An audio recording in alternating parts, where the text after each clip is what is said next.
Go. Hi, Cynthia. How are you doing today? I'm fine, thanks, Romy. How are you? Good, good, good. Oh, Cynthia, can you tell me about your hobby? My hobby? Well, I'd love to sing, and then in the summer, I love to go for a hike. Actually, I went to grouse grind in the summer. Maybe a couple of times I went grouse grinding in Capilano. That's where I go for grinding. And when it's not summer, I go on the hill on 29th Street, which is much better. So you love to sing and hiking? Yes, that's right. I love to go hiking. But something happened to me uh, 2 years ago. That's why I stopped going for a hike. And when I tear my calf muscle, I was watching hockey, and when I start jumping, I felt a very painful, my muscle was very, very painful. Oh, what did you do then? Well, I I went to my doctor and I told my doctor, oh, my husband kicked me on my calf muscle. So she said, what? I don't think your husband kicked you. I think you tear your calf muscle. And then she sent me to a physio. So it must be helpful for that physiotherapy that you went through then. Yeah, actually, yeah, it helps a lot. That's when I have to come in like almost every day. And then for maybe 6 weeks, I went physio for 6 weeks. And then I have to wear boots. Do you know the boots? The air boot? You mean to say the thing that they put over there in your legs, like to lessen that pain? Yeah, I have to wear that boots. And I have to use crutches so I can get by. It was very, very hard.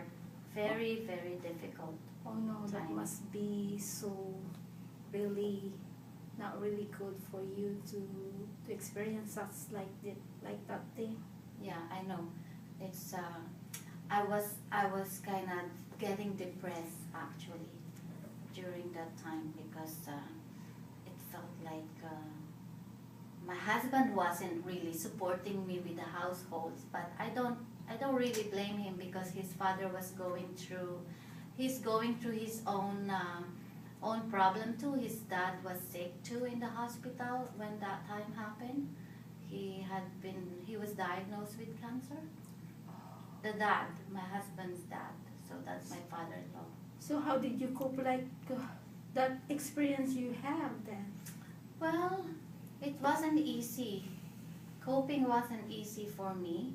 Actually, I'm so glad I have a grown-up kids, so I actually open up, I tell my feeling to my oldest daughter.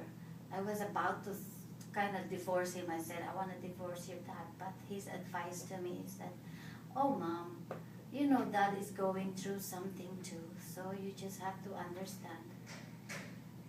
So you're telling me that your daughter advised you not to leave their dad? Yeah, he's just advising me that I shouldn't be thinking so negative. But anyways, I get by. I was able to get by.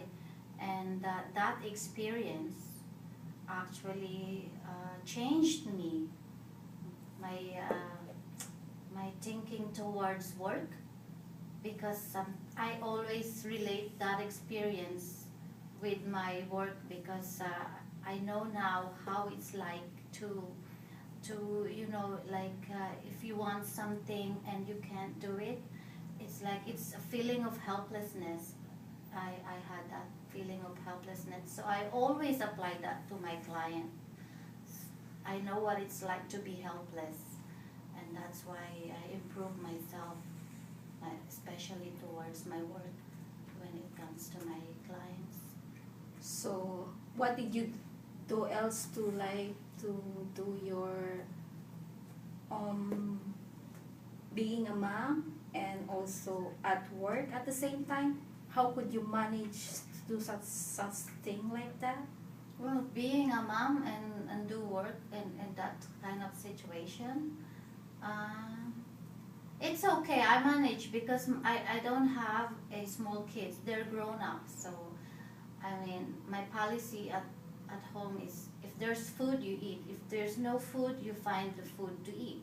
It's up to them because they're grown up and they have a job. I don't have to feed them all the time. So when it's there, it's there. When it's not, then they don't complain and they know that. At least you have that certain policy at your home. Yeah. That must be really a good one Yeah. to follow that policy. It's true, yeah. It's good to have that policy at home, so then everybody is know where they're gonna be standing at. They know their grounds, right? And Cynthia, thank you for sharing like your personal life with me. So if is there anything that you bothered, I'm willing to like listen. Oh, thank you. Always. Thank you, Romy. You're welcome. You're a very good listener. Thank you too.